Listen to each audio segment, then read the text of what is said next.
Boker Tov. Mon cher Rabbeinu, le Hari Akadosh nous dit, il espérait que Korach fasse Teshuvah. Mon cher Rabbeinu a demandé au Ham Israël, quand Korach il est venu, il a contesté la Keuna. Et lui, avec les 250 personnes, qu'est-ce qu'il a dit, mon cher Rabbeinu? Il a dit, attendez demain matin, Boker, le lendemain. Alors le Hari Akadosh il dit, pourquoi il a dit demain? Est-ce que ce qui n'est pas clair aujourd'hui va être clair demain? Pourquoi demain? S'ils contestent la Keuna, fais ce que tu as à faire aujourd'hui. Pourquoi leur dire Boker Veyoda Adonai et Asherlo? Tout de suite.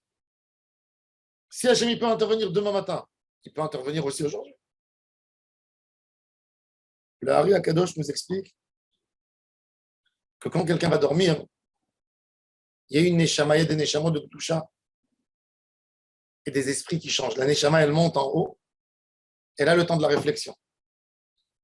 Et quand elle descend en bas, c'est une autre chose. Modéanit vanecha she'echzarta bi nishmati. Je m'ai ramené ma neshama, c'est-à-dire la neshama, elle a eu le temps de monter en haut chez Akadosh Baruch Hu. Qu'est-ce qu'il a fait Korach pour ne pas que sa neshama elle fasse teshuva? Il est resté réveillé toute la nuit. Donc il a perdu l'occasion de faire teshuva. Alors il savait qu'il avait fait. De là on voit, il avait peur. De là on voit qu'il faut laisser le temps à la réflexion. Dans tout. Pour le bien comme pour le mal. Ne jamais prendre de grosses décisions dans la vie d'une heure à une autre heure. Toujours demain. Même Bilam Aracha, quand les ministres que Balak lui a envoyés pour lui demander de maudire le Ham Israël, il leur a dit L'inoufo Allah, il a dormi ici la nuit, passé la nuit. Demain, je vous dirai qu'est-ce que je pense. Et mon cher Rabbeinu, lui aussi, dans la Kedusha, il fait pareil. Patientez jusqu'à demain. Il savait que ça allait prendre des ampleurs. Il voulait les laisser se retirer proprement, comme il nous dit Rashi. Boker veyoda, ata et chikrut ulano. Ils sont venus vers le soir chez Moshe Rabbeinu. Il a dit, Moshe, peut-être ils ont mangé. Ils ont fait un dîner. Et dans le dîner, ils ont bu. Et quand quelqu'un il boit du vin, ça lui monte à la tête. Et ils ont un Yetzer Hara de fou qui vient, qui les incite à venir, à casser, à détruire. Alors il a dit, allez dormir. Boker, veyoda, Hashem et Hashem. Shema yachzeru ba'em. Peut-être ils feront teshuva. Le Rehem, il dit, c'est pas qu'ils ont bu du vin. Ah, ils ont bu du vin, ils vont parler avec toi, Kadosh Baruch Hu, Korach était un homme Yerei Shamayim. Il dit, ivre de la machloket, Rabbi Eliyahu Mizrahi. C'est-à-dire, c'est incroyable, quand quelqu'un il est dans une dispute, même dans le couple ou avec un ami, de la même manière que vous avez vu un homme, un alcoolique, ou quelqu'un qui boit, quand il est ivre, tu lui mets une bouteille à côté de lui, il prend la bouteille par force et il boit. Il ne peut pas. Il a soif, il a une soif en lui, qui la calme qu'avec du vin.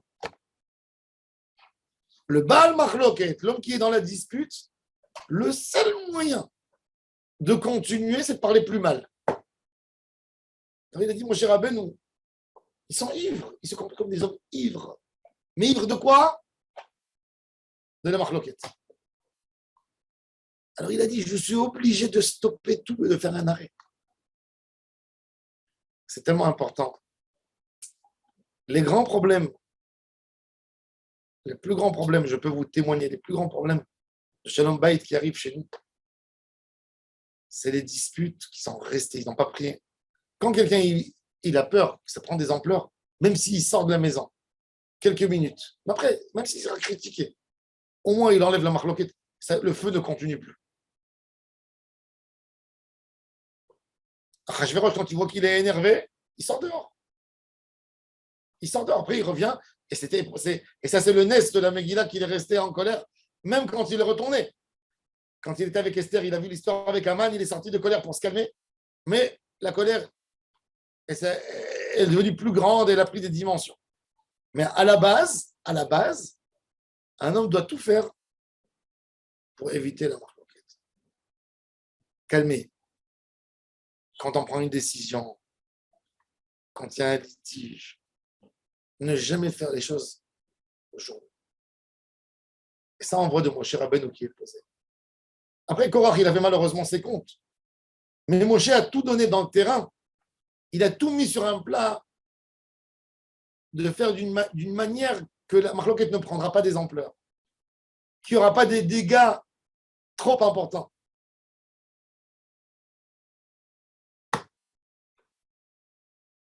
Il y avait un rav.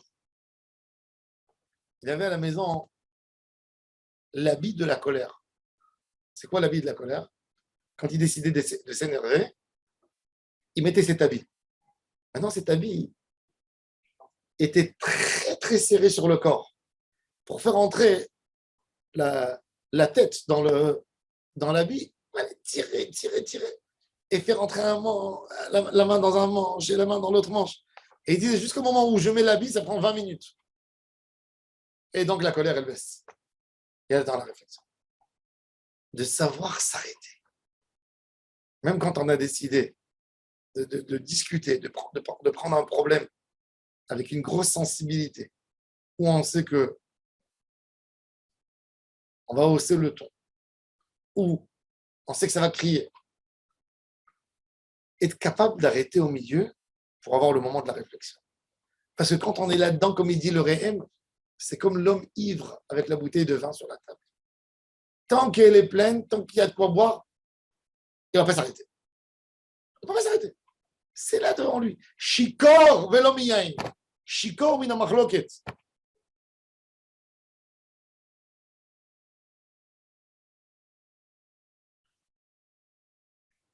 Et là, quand quelqu'un il est dans ce yetzirah de machloket, de vouloir répondre, d'avoir le dernier mot à dire, ça prend des choses incroyables. Korach, imaginez-vous qu'il aurait reçu, en fin de compte, Moshe Rabbeinu. Il aurait reçu. Il aurait dit, ok, j'accepte. Moshe Rabbeinu, il aurait dit qu'il a accepté, comme dans tous les débats politiques, même si vous prenez ça sur un débat politique. Peut-être que Moshe Rabbeinu aurait laissé Korach dans sa place. Après, Moshe Rabbeinu, Korach aurait été le leader du Ham Israël. Parce que naturellement, si Korach il a réussi à monter le Ham Israël contre Moshe, c'est-à-dire que c'était le deuxième dans le Ham Israël. En façon de parler. Si vous voyez que Korach il a réussi à monter tout le monde contre Moshe, c'est-à-dire que la deuxième personne après Moshe, un homme valable dans le désert, c'est qui? Un leader, c'est Korach. Donc, si Korach il aurait fait tchouva, il dit ok, maintenant Moshe a gagné. Mais après Moshe, qui est le plus grand, qui est le plus fort? Korach. Et ça aurait été le Yoshua Binoun. Mais par sa volonté de ne pas lâcher, il a perdu tout, il s'est retrouvé dans la terre. Il a tout perdu. L'homme doit savoir, on est gagnant quand on baisse la tête. Il n'y a pas une obligation de dire tout à la première minute et de dire tout dans le moment. Il y a des moments où tu pourras dire ce que tu veux dire. Il y a des moments où tu auras la force de dire. Il y aura des moments où tu seras puissant quand tu diras ces choses et on ne pourra pas te contredire. Mais quand l'homme il a envie de se dégager des caisses de mots, des paroles, fait un mal fou. On a besoin d'avoir la patience. Et le Ramban nous dit, ça c'est quand on enlève la casse, la colère. S'habituer à parler benachat. Ishtadel shiu kol devarecha benachat. Tout. Doucement. Ne pas perdre la tête. Ne pas perdre la tête, c'est de parler plus doucement. Ne jamais parler en étant agité.